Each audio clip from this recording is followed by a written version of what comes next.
Hi, welcome back to Pallavi Shankaramurthy YouTube channel. ಈ ಹಿಂದೆ ಕೊರಗಜ್ಜನ ಬಗ್ಗೆ ಹೇಳೋದಕ್ಕೆ ಒಂದಷ್ಟು ಟೈಮ್ನ ತಗೊಂಡು ಅದ್ರ ಬಗ್ಗೆ ಹೇಳಿದ್ವಿ. ಜೊತೆಗೆ 2 ಎಪಿಸೋಡನ್ನು ರಿಲೀಸ್ ಮಾಡಿದ್ವಿ.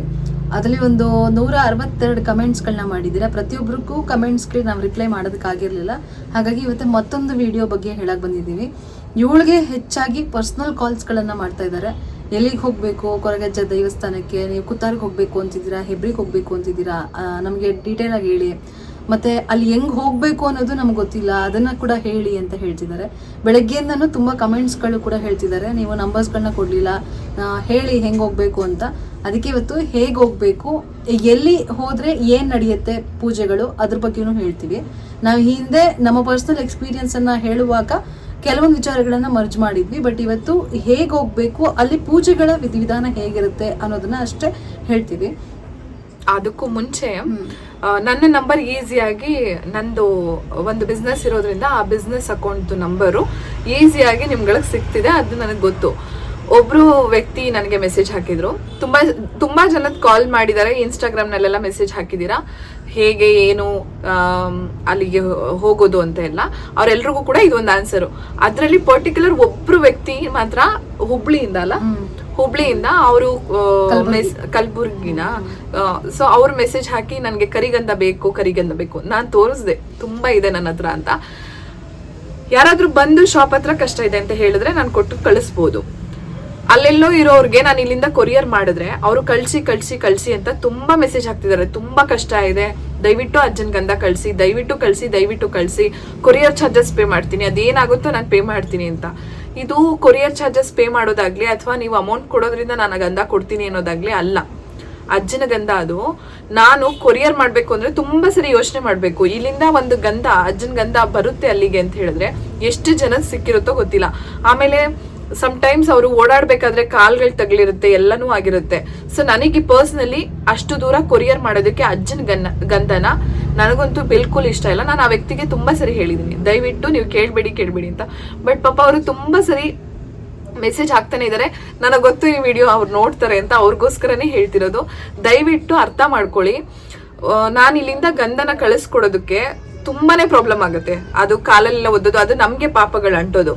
ಸೊ ದಯವಿಟ್ಟು ಒಳ್ಳೇದಾಗ್ಬೇಕು ಅಂತ ಇದ್ರೆ ಅಜ್ಜನ ನೀವು ನಿಂತಲ್ಲೇ ಬೇಡ್ಕೊಳ್ಳಿ. ಗಂಧ ಇಟ್ಕೊಂಡ್ರೆ ಮಾತ್ರ ನಿಮ್ಗೆ ಒಳ್ಳೇದಾಗುತ್ತೆ ಅಂತಲ್ಲ, ಅಜ್ಜ ಯಾವ್ದೋ ಒಂದ್ ಮುಖಾಂತರ ನಿಮ್ಗೆ ಖಂಡಿತ ಒಳ್ಳೇದ್ ಮಾಡ್ತಾರೆ.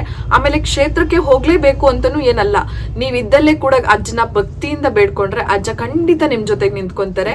ನೀವಿದ್ದಲ್ಲೇ ಒಂದು ಚಕ್ಲಿ ಇಟ್ಟು ಬೇಡ್ಕೊಂಡ್ರು ಸಾಕು, ಅಜ್ಜ ಓಡೋಡಿ ನಿಮ್ ಬೆನ್ನಿಂದೆ ಬಂದು ನಿಂತ್ಕೊಂತಾರೆ, ನೀವು ನಿಷ್ಠೆಯಾಗಿದ್ರೆ, ನೀವು ಸತ್ಯವಾಗಿದ್ರೆ ಮಾತ್ರ. ಸೊ ನೀ ಗಂಧ ತಗೊಂಡ್ರೆ ಸಾಕು, ನನ್ನ ಹಣೆಗೆ ಇಟ್ಕೊಂಡ್ರೆ ಸಾಕು, ನಮ್ಗೆ ಒಳ್ಳೇದಾಗತ್ತೆ ಅನ್ನೋ ಒಂದ್ ಇದಿತ್ತು ಅಂದ್ರೆ ದಯವಿಟ್ಟು ಸೀದಾ ಅಜ್ಜನ್ ಗುಡಿಗೆ ಹೋಗಿ ಅಲ್ಲೇ ದರ್ಶನ ಪಡ್ಕೊಂಡು ಅಜ್ಜನ ಕಣ್ ತುಂಬಾ ನೋಡಿ ಗಂಧ ಪ್ರಸಾದನ ತಗೊಂಡ್ ಬನ್ನಿ. ಇಲ್ಲಿಂದ ಕೊರಿಯರ್ನಲ್ಲಿ ಕಳ್ಸೋದು ಅಷ್ಟು ಸರಿ ಅನ್ಸಲ್ಲ. ತುಂಬಾ ಜನದ ಕಾಲ್ ತಗ್ಲಿ, ಅದು ಅಪವಿತ್ರ ಅಂತ ಹೇಳಲ್ಲ, ಬಟ್ ಅದು ಒಂದು ಭಕ್ತಿಯಿಂದ ನಾವು ಕಳ್ಸಿರ್ತೀವಿ, ಸರಿ ಕಾಣಲ್ಲ. ಕಾಲೆಲ್ಲ ತಳ್ಳಿ ಎಲ್ಲ ಬಂದಿರ್ತದೆ, ಅದೊಂದಷ್ಟು ಸರಿ ಕಾಣಲ್ಲ. ಹಾಗಾಗಿ ನನಗೆ ಪರ್ಸನಲಿ ಕಳ್ಸೋದಕ್ಕೆ ಮನಸ್ಸು ಒಪ್ತಿಲ್ಲ. ದಯವಿಟ್ಟು ಕ್ಷಮೆ ಇರ್ಲಿ. ನೀವು ಅಜ್ಜನ ನಿಂತಲ್ಲೇ ಬೇಡ್ಕೊಳ್ಳಿ, ಅಜ್ಜ ನಿಮ್ಗೆ ಒಳ್ಳೇದ್ ಮಾಡ್ಲಿ, ಒಳ್ಳೇದಾಗುತ್ತೆ ಕೂಡ. ಸೊ ತುಂಬಾ ಜನಕ್ಕೆ ಇದ್ದಿದ್ದ ಕನ್ಫ್ಯೂಷನ್, ಹೆಬ್ರಿಗೆ ಹೇಗೆ ಹೋಗ್ಬೇಕು, ಹೆಬ್ರಿಲ್ ಏನ್ ನಡೆಯುತ್ತೆ, ಕುತ್ತಾರಲ್ಲಿ ಏನ್ ನಡೆಯುತ್ತೆ, ಕುತ್ತಾರಿಗೆ ಹೆಂಗ್ ಹೋಗ್ಬೇಕು ಅಂತ. ಬೇಸಿಕಲಿ ಅಜ್ಜಂದು ಮೂಲ ಸ್ಥಳಗಳು ತುಂಬಾ ಜಾಗದಲ್ಲಿದ್ದಾವೆ, ತುಂಬಾ ಪ್ರದೇಶದಲ್ಲಿದೆ. ಎಸ್ಪೆಷಲಿ ಉಡುಪಿಗೆ ಹೋದ್ರೆ ನಿಮಗೆ ತುಂಬಾ ಅಂದ್ರೆ ತುಂಬಾ ಪ್ಲೇಸಸ್ಗಳು ನನಗೆ ನೆನಪಿಲ್ಲ ಯಾವ್ಯಾವ ಪ್ಲೇಸಸ್ಗಳಲ್ಲಿ ಅಜ್ಜನ್ ದೈವಸ್ಥಾನಗಳಿದೆ ಅಂತ. ಬಟ್ ತುಂಬಾ ದೈವಸ್ಥಾನಗಳು ಅಜ್ಜಂದಿದೆ. ಬಟ್ ನಾವು ಅದರಲ್ಲಿ ಪರ್ಟಿಕ್ಯುಲರ್ ಆಗಿ ಹೋಗೋದು ಹೆಬ್ರಿಗೆ, ಉಡುಪಿಯಲ್ಲಿ. ಅಂದ್ರೆ ಉಡುಪಿಯಲ್ಲೇ ಅಲ್ಲ, ಅಲ್ಲಿಂದ ಶಿವಪುರ ಅಂತ, ಶಿವಪುರದ ಹತ್ರ ಹೋದ್ರೆ ಅಲ್ಲೇ ಲೆಫ್ಟ್ ಸೈಡ್ ಅಲ್ಲಿ ನಿಮ್ಗೆ ಕೊರಗಜ್ಜ ದೇವಸ್ಥಾನ ಅಂತ ಹೇಳಿ ಒಂದು ಬೋರ್ಡ್ ಹಾಕಿರ್ತಾರೆ, ಮುಳ್ಳುಗಡ್ಡೆ ಅಂತ. ಅಲ್ಲಿಗೆ ಹೋದ್ರೆ ಅಲ್ಲಿ ಯಾರು ಬೇಕಾದ್ರೂ ಹೇಳ್ತಾರೆ. ಆಕ್ಚುಲಿ ಇಲ್ಲಿಂದ ಬಸ್ನಲ್ಲಿ ಕೂಡ ನೀವು ಹೋಗ್ಬೋದು. ಉಡುಪಿಗೆ ಹಿಡಿದು ಉಡುಪಿಯಿಂದ ಅರೌಂಡ್ 40 ಮಿನಿಟ್ಸ್ ಅಥವಾ 35 ಮಿನಿಟ್ಸ್ ಅರೌಂಡ್ ಅಲ್ಲಿ ನಿಮ್ಗೆ ರೀಚ್ ಆಗ್ತೀರಾ ಶಿವಪುರಕ್ಕೆ. ಹಾಫ್ ಅನ್ ಅವರ್ ಅಷ್ಟೇ ಅಲ್ಲಿಂದ. ಅಂದ್ರೆ ಮೇನ್ ಉಡುಪಿ ಬಸ್ ಸ್ಟ್ಯಾಂಡ್ ಇಂದ ಡೈರೆಕ್ಟ್ ಮುಳ್ಳುಗಡ್ಡೆ ಅಂದ್ರೆ ಕೊರಗಜ್ಜ ದೇವಸ್ಥಾನಕ್ಕೆ ಬಸ್ ಇದೆ. ಸೊ ನೀವು ಅಲ್ಲಿಂದ ಹೋಗ್ಬೋದು, ಅಥವಾ ಕಾರ್ ಮೂಲಕ ಹೋದ್ರೂ ಕೂಡ ಹೋಗ್ಬೋದು ಹಾಸನ್ ರೂಟ್ ಮೇಲೆ. ಅಥವಾ ನಿಮ್ಗೆ ಹಾಸನ್ ರೂಟ್ ಸ್ವಲ್ಪ ಅಲ್ಲಿ ಲ್ಯಾಂಡ್ ಸ್ಲೈಡ್ ಆಗಿದೆ ಅಥವಾ ಇನ್ನೊಂದೇನೇನೋ ಪ್ರಾಬ್ಲಮ್ಸ್ಗಳಿದ್ರೆ ನೀವು ಶಿವಮೊಗ್ಗ ರೂಟ್ ಬೇಕಂದ್ರೂ ಹೋಗ್ಬೋದು. ಬಟ್ ಅದು ಲಾಂಗ್ ಆಗುತ್ತೆ. ಬಟ್ ಈ ಕಡೆಯಿಂದಾನೇ ಹೋಗೋದು ಒಳ್ಳೇದು. ಹಾಸನ್ ಬೇಲೂರು ರೂಟ್ ಆ್ಯಕ್ಚುಲಿ ನಾವು ಲಾಸ್ಟ್ ಟೈಮ್ ಹೋಗಿದ್ವಿ, ತುಂಬ ವರ್ಸ್ಟ್ ಇದೆ ಆ್ಯಕ್ಚುಲಿ. ಇವಾಗ ಹೆಂಗೋ ನಂಗೆ ಗೊತ್ತಿಲ್ಲ. ಸೊ ಅದನ್ನು ಸ್ವಲ್ಪ ಅವಾಯ್ಡ್ ಮಾಡ್ಕೊಳ್ಳಿ, ಬಿಕಾಸ್ ಅದು ತುಂಬ ಅಂದರೆ ತುಂಬ ರೋಡ್ಸ್ಗಳೆಲ್ಲ ಹಾಳಾಗ್ಬಿಟ್ಟಿದ್ದಾವೆ. ಸೊ ಬೆಟರ್ ನೀವು ಹಾಸನ ರೂಟ್ ಮೇಲೆ ಹೋಗೋದೇ ಒಳ್ಳೇದು ಅನಿಸುತ್ತೆ, ಸಕಲೇಶ್ಪುರ ರೂಟ್ ಮೇಲೆ. ಹೆಬ್ರಿಗೆ ಹೋಗೋದೇನಕ್ಕೆ ಅಂತಂದರೆ, ಹೆಬ್ರಿಯಲ್ಲಿ ಅಲ್ಲಿ ಒಬ್ಬರು ಪುನೀತ್ ಅಂತ ಇರ್ತಾರೆ. ಅವರು ಅಜ್ಜನ ರೂಪದಲ್ಲಿ ನಮಗೆ ಒಂದಷ್ಟು ಸಲಹೆಗಳನ್ನು ಕೊಡ್ತಾ ಹೋಗ್ತಾರೆ. ಅವ್ರಿಗೆ ಅಜ್ಜ ಹೇಳ್ತಾರೆ, ಅದನ್ನು ನಮ್ಗೆ ಹೇಳ್ತಾರೆ. ನಮ್ಗೆ ಏನಾದರೂ ಕೇಳಬೇಕು ಅಂತಿದ್ರೆ, ನಮ್ಗೆ ಹಿಂಗೆ ಆಗ್ತಾ ಇದೆ, ಏನು ಮಾಡೋದು ಅಂತ ಹೇಳಿದಾಗ ಅವ್ರು ನಮ್ಗೆ ಅದನ್ನು ಉತ್ತರ ಕೊಡ್ತಾರೆ. ಬಟ್ ತುಂಬ ಜೆನ್ಯೂನ್ ಆಗಿ ಕೊಡ್ತಾರೆ. ನಮಗೆಲ್ಲನೂ ಆಗಿದೆ, ಏನೇನು ಕೇಳಿದ್ವಿ ಎಲ್ಲನೂ ಆಗಿದೆ, ತುಂಬ ಜೆನ್ಯೂನ್ ಆಗೇ ಕೊಡ್ತಾರೆ. ಸೊ ಹಾಗಾಗಿ ನಾವು ಹೆಬ್ರಿಗೆ ಹೋಗ್ತೀವಿ. ಪ್ರತಿ ಸರಿ ನಾವು ಹೆಬ್ರಿಗೆ ಹೋಗೋದು, ಏನಾದರೂ ಕೇಳಬೇಕು ಅಂತ ಅಂದ್ಕೊಂಡಾಗ ಅಥವಾ ನಮ್ಗೆ ಇನ್ನೇನೋ ಒಂದು ಸ್ಟಕ್ ಆಗಿದ್ದೀವಿ ಅಂತಂದಾಗ ಹೆಬ್ರಿಗೆ ಹೋಗ್ತೀವಿ, ಅಲ್ಲಿ ಕೇಳ್ತೀವಿ. ಅಲ್ಲಿ ಹೇಗಿರುತ್ತೆ ಅಂದರೆ ಪ್ರೊಸೀಜರು, ಯಾರೋ ಮೂಲಕ ಇನ್ಫ್ಲುಯೆನ್ಸ್ ಮಾಡಿ ಇನ್ಯಾರ್ದೋ ಮೂಲಕ ನಾವು ಟೋಕನ್ ತಗೋತಿದ್ದೀವಿ ಅಂದರೆ ಅದು ಸಾಧ್ಯನೇ ಇಲ್ಲ. ಟೋಕನ್ ಸಿಗೋದೇ ಇಲ್ಲ ನಿಮಗೆ. ಸೊ ಪರ್ಟಿಕ್ಯುಲರ್ಲಿ ಅವರು 50 ಟೋಕನ್ಸ್ ಅಂತ ಕೊಡ್ತಾರೆ. ಟೋಕನ್ಸ್ಗಳಿಗೆ ಏನು ಚಾರ್ಜ್ ಮಾಡೋದಿಲ್ಲ, ಕಂಪ್ಲೀಟ್ ಫ್ರೀಯಾಗಿ ಇಟ್ಟಿರ್ತಾರೆ. ಸೊ ಫ್ರೈಡೇ ನೀವು ಉಡುಪಿಗೆ ತಲುಪಿದ್ರೆ ಸ್ಯಾಟರ್ಡೆ ಮಾರ್ನಿಂಗ್ 7 o'clock ನೀವೇನಾದರೂ ಆ ದೈವಸ್ಥಾನದ ಹತ್ರ ಇದ್ದರೆ ನಿಮ್ಗೆ ಈಸಿಯಾಗಿ ಟೋಕನ್ ಸಿಗುತ್ತೆ. ಭಾನುವಾರ, ಸೋಮವಾರ, ಮಂಗಳವಾರ 3 ದಿನ ಹೇಳ್ತಾರೆ. ಸೊ ಆ 3 ದಿನಕ್ಕೆ ಹೇಳೋದಕ್ಕೆ ಶನಿವಾರನೇ ಟೋಕನ್ ಕೊಡ್ತಾರೆ. ಪ್ರತಿ ದಿನಕ್ಕೆ 35 ಅಥವಾ 40 ಅಂದರೆ ಜನ ಜಾಸ್ತಿ ಇದ್ರೆ ಎಕ್ಸ್ಟೆಂಡ್ ಮಾಡ್ತಾರೆ, 40ಗಷ್ಟೇ ಕಟ್ ಆಫ್ ಮಾಡ್ತಾರೆ. ಅಷ್ಟು ಟೋಕನ್ಗಳನ್ನು ಕೊಡ್ತಾರೆ. ಅದಕ್ಕೊಂದು ಸರದಿ ಸಾಲಿರುತ್ತೆ, ಆ ಸಾಲಿನಲ್ಲೇ ಹೋಗಿ ತಗೊಳ್ಬೇಕು. ಒಂದು ವೇಳೆ 35 ಕ್ಲೋಸ್ ಆಯಿತು ಅಂತಂದರೆ, ಸಂಡೇ ಕ್ಲೋಸ್ ಆಯಿತು ಅಂತಂದರೆ ಮತ್ತೆ ಸೋಮವಾರಕ್ಕೆ ಅದೇ ದಿನ ಅವತ್ತೇ ಟೋಕನನ್ನು ಇಶ್ಯೂ ಮಾಡ್ತಾರೆ. ನೀವು ಅದನ್ನು ರಿಸೀವ್ ಮಾಡ್ಕೊಳ್ಬೋದು. ಸೊ ನಿಮ್ಗೇನಾದರೂ ಭಾನುವಾರಕ್ಕೆ ಸಿಕ್ಕಿಲ್ಲ ಅಂದರೆ ಸೋಮವಾರಕ್ಕೂ ಸಿಗುತ್ತೆ, ಸೋಮವಾರನೂ ಕೇಳ್ಕೊಂಡು ಬರ್ಬೋದು. ಸೋಮವಾರಕ್ಕೆ ಸಿಕ್ಕಿಲ್ಲ ಅಂದರೆ ಮಂಗಳವಾರನೂ ಕೇಳ್ಕೊಂಬರ್ಬೋದು. ಈ ಥರದೊಂದು ಫೆಸಿಲಿಟೀಸ್ಗಳನ್ನು ಅಲ್ಲಿ ಕೊಟ್ಟಿದ್ದಾರೆ. ಶನಿವಾರ ಬೆಳಗ್ಗೆ ನೀವು ಹೋಗಿ ಟೋಕನನ್ನು ತೊಗೊಂಡ್ರೆ ಭಾನುವಾರ ಎಷ್ಟು ಗಂಟೆಗೆ ಅಂತ ಅವ್ರು ಅವತ್ತೇ ಹೇಳ್ತಾರೆ. 10 ಗಂಟೆಗೆ ಪೂಜೆ ಇರುತ್ತಾ ಅಥವಾ 7 ಗಂಟೆಗೆ ಪೂಜೆ ಇರುತ್ತಾ, ಮಹಾಪೂಜೆ ಆದಮೇಲೆ ಅವ್ರು ನಿಮಗೆ ಹೇಳೋದಕ್ಕೆ ಸಾಧ್ಯ. ಆ ಪೂಜೆನ ನೀವು ನೋಡಿ, ತುಂಬ ಚೆನ್ನಾಗಿರುತ್ತೆ. ಪೂಜೆ ನೋಡದೆ ಮಿಸ್ ಮಾಡ್ಕೊಳ್ದೆ ನಾನು ಬರೀ ಕೇಳೋಕ್ಕಷ್ಟೇ ಹೋಗ್ತೀನಿ ಅಂತ ಹೇಳಿಬಿಡಿ, ಪೂಜೆ ಎಷ್ಟು ಚೆನ್ನಾಗಿರುತ್ತೆ ಅಂತ ನಮ್ಗೆ ಗೊತ್ತು. ಸೊ ತುಂಬ ಚೆನ್ನಾಗಿರುತ್ತೆ ಪೂಜೆ. ಅದಕ್ಕೆ ನೀವು ಹೋಗಿ ಪೂಜೆ ನೋಡ್ಕೊಂಡು ಆಮೇಲೆ ಕೇಳೋದಕ್ಕೆ ನಿಂತ್ಕೊಳ್ಳಿ. ಸೊ ಅಲ್ಲಿ ಊಟ ಕೂಡ ವ್ಯವಸ್ಥೆ ಮಾಡಿದ್ದಾರೆ, 3 ಹೊತ್ತು ಊಟ ಇರುತ್ತೆ. ತುಂಬ ಒಳ್ಳೆ ಊಟ ಕೊಡ್ತಾರೆ. ನೀವು ಆರಾಮಾಗಿ ಎಲ್ಲೂ ಆಚೆ ಹೋಗಬೇಕು, ಅಯ್ಯೋ ಊಟಕ್ಕೆ ಹೋಗ್ಬಿಟ್ರೆ ಟೋಕನ್ ಮಿಸ್ ಆಗಿಬಿಟ್ರೆ ಆ ಥರ ಏನೂ ಇಲ್ಲ. ಪ್ರತಿಯೊಂದನ್ನು ಫೆಸಿಲಿಟೀಸ್ನು ನೀಟಾಗಿ ಅರೇಂಜ್ ಮಾಡಿದ್ದಾರೆ. ಭಾನುವಾರ ಯೂಶ್ವಲಿ 7 ಗಂಟೆಗೆ, ಬೆಳಗ್ಗೆ 7 ಗಂಟೆಗೆ ಮಹಾಪೂಜೆ ಇಟ್ಟಿರ್ತಾರೆ, ಅಥವಾ 10 ಗಂಟೆಗೆ ಇಡ್ತಾರೆ. 10 ಗಂಟೆ ಅಂದರೆ ಹೆಚ್ಚು ಕಮ್ಮಿ ಆಗುತ್ತೆ, 10:15, 10:45 ಆಗುತ್ತೆ. ಸೊ ಮಹಾಪೂಜೆ ಆದಮೇಲೆ ಅವ್ರು ಹೇಳೋದಕ್ಕೆ ಸಾಧ್ಯ. ಟೋಕನ್ ವೈಸ್ ಕರೀತಾರೆ, 1, 2, 3 ಹಾಗೆ. ಅದಾದ್ಮೇಲೆ ನೀವು ಕೇಳ್ಕೊಂಡು ನಿಮ್ಮ ಪಾಣಿ ಬರಬಹುದು. ಇನ್ ಕೇಸ್ ಆಗಿಲ್ಲ ಅಂದರೆ ಸೋಮವಾರನೂ ನೀವು ಕೇಳ್ಕೊಂಡು ಬರ್ಬೋದು. ಬಟ್ ಸೋಮವಾರಕ್ಕೆ ಟೋಕನ್ ಕೊಟ್ಟವ್ರು ಮಾತ್ರ ಸೋಮವಾರ ಕೇಳಬೇಕು, ಭಾನುವಾರಕ್ಕೆ ಟೋಕನ್ ಕೊಟ್ಟವ್ರು ಮಾತ್ರ ಭಾನುವಾರ ಕೇಳಬೇಕು. ಭಾನುವಾರಕ್ಕೆ ಟೋಕನ್ ಕೊಟ್ಟು ಮತ್ತೆ ನಾನು ಸೋಮವಾರ ಹೋಗ್ತೀನಿ ಅಂದರೆ ಅವ್ರು ಹೇಳೋದಿಲ್ಲ. ಭಾನುವಾರ, ಸೋಮವಾರ, ಮಂಗಳವಾರ 3 ದಿನಕ್ಕೆ ಟೋಕನ್ ಕೊಡ್ತಾರೆ. ಅದು 3 ದಿನದ್ದು ಶನಿವಾರನೇ ಕೊಡೋದು. ಶನಿವಾರನೇ ಟೋಕನ್ ಕೊಟ್ಟೆಲ್ಲ ಮುಗಿಸ್ಬಿಡ್ತಾರೆ.